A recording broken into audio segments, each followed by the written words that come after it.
A fin de darle un cierre a todo lo que hemos planteado respecto de la justicia, respecto de la libertad, respecto de la sociedad, es que pensé esta clase a la que la llamo no violencia, que es para pensar, y en realidad es por eso que no había subido hasta ahora esto como video,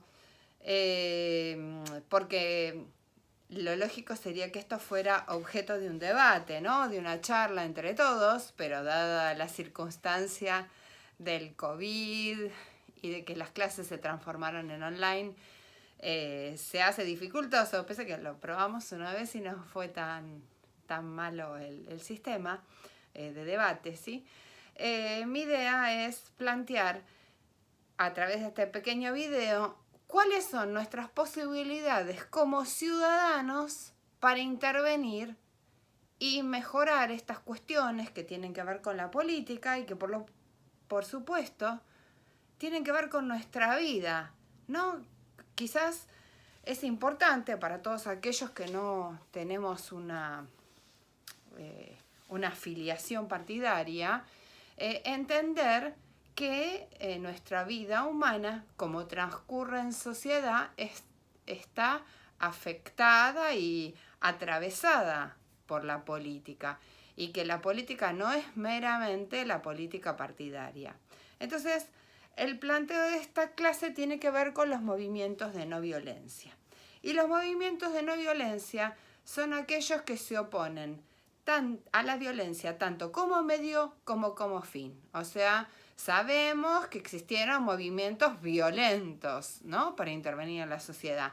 Estos son exactamente lo opuesto. ¿Y qué es lo que buscan los movimientos de no violencia? Humanizar a la sociedad.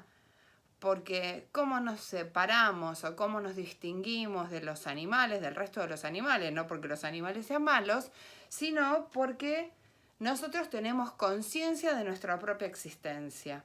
La conciencia de nuestra propia existencia nos diferencia del resto de los seres que habitan la Tierra o que habitan el universo. ¿Y qué características podemos subrayar entonces? ¿Qué características positivas? Una sería esta, la de la no violencia. O sea, hay algunas personas que sostienen que esto es una de las características que podemos subrayar, que nos sirven para enriquecernos como humanos, ¿no es cierto?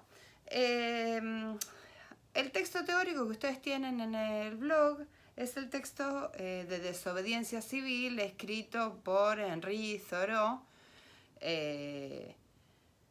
y que inspira en algún sentido los movimientos de no violencia. Si alguna vio La Sociedad de los Poetas Muertos, este es el poeta que mencionan. Nosotros vimos algunas observaciones y algunos pensadores, como por ejemplo vimos este énfasis que hace David Hume en los escritos políticos, ¿no?, respecto de la libertad de expresión, pero además dice, y a él le llama la atención, que cómo es posible que los muchos entreguen su poder a unos pocos que deciden, ¿no? Y que en realidad es la esencia de la sociedad.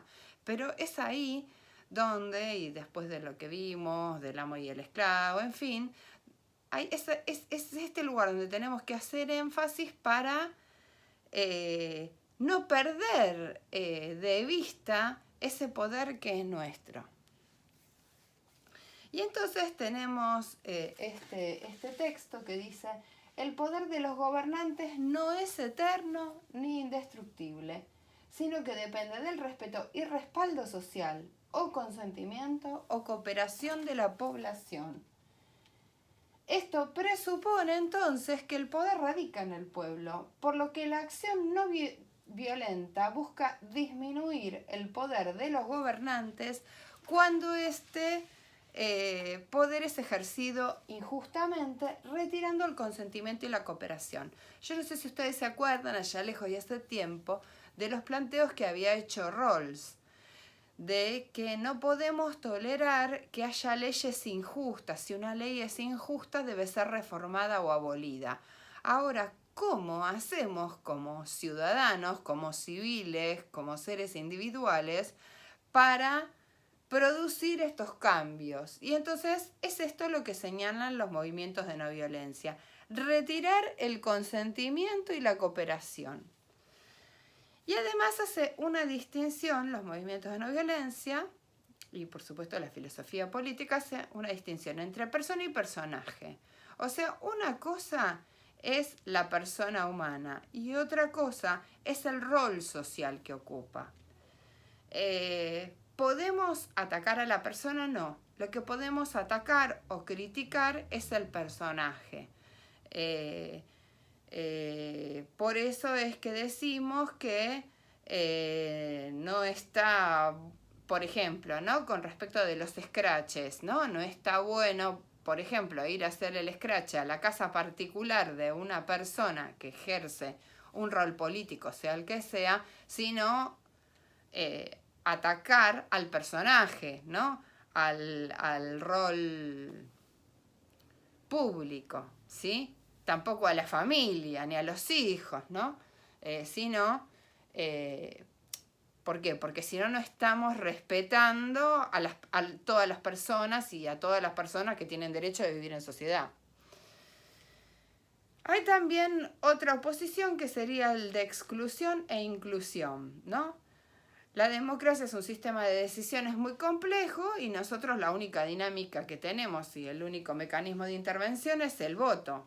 Pero sin embargo hay un montón de decisiones que se toman por el camino en las cuales no intervenimos.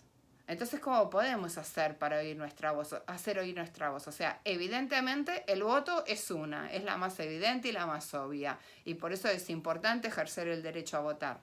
Pero en todos los mecanismos de decisión no siempre podemos intervenir. Por eso es que los movimientos de no violencia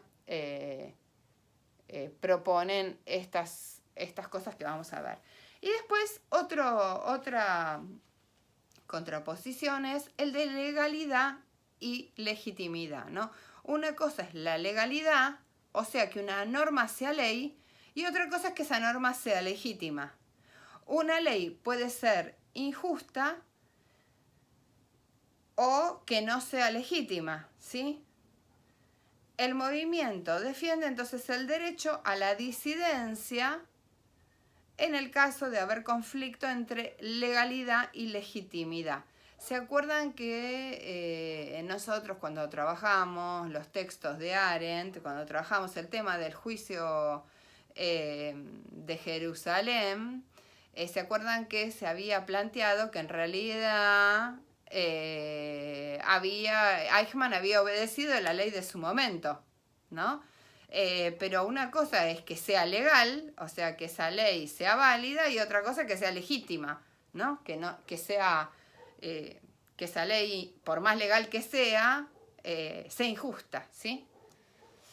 Y entonces los métodos que podemos utilizar son, uno, la desobediencia civil, que consiste, por ejemplo, en no cumplir con el pago de impuestos en caso que beneficien leyes injustas o opresivas.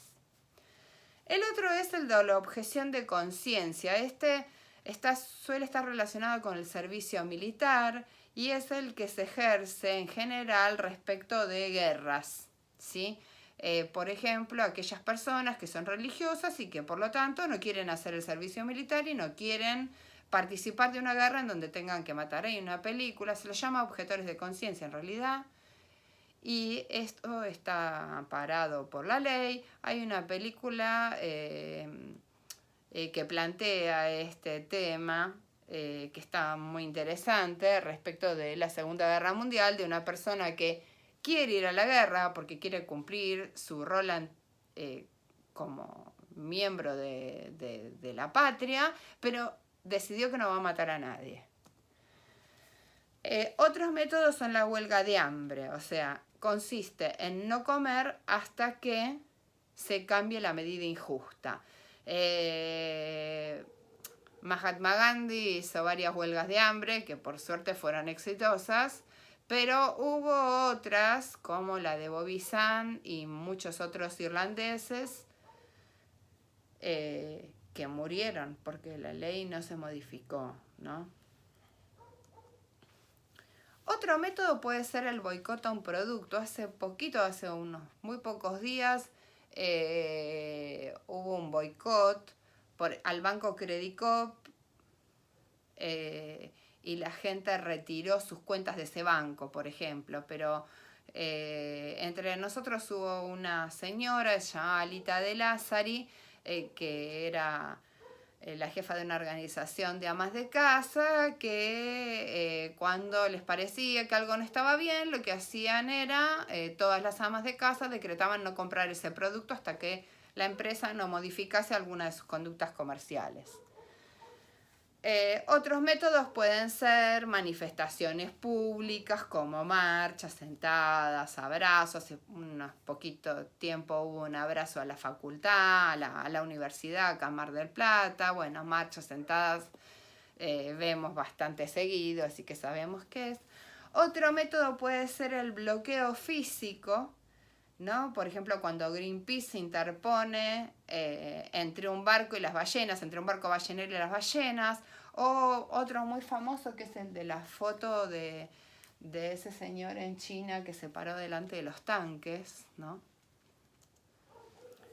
Y los representantes más famosos de estas corrientes, el que inicia así muy fuertemente estos movimientos de no violencia y de una manera organizada, sistemática y que consigue la caída de un imperio, Mahatma Gandhi, o sea, consigue que la India se independice de Inglaterra, ¿no?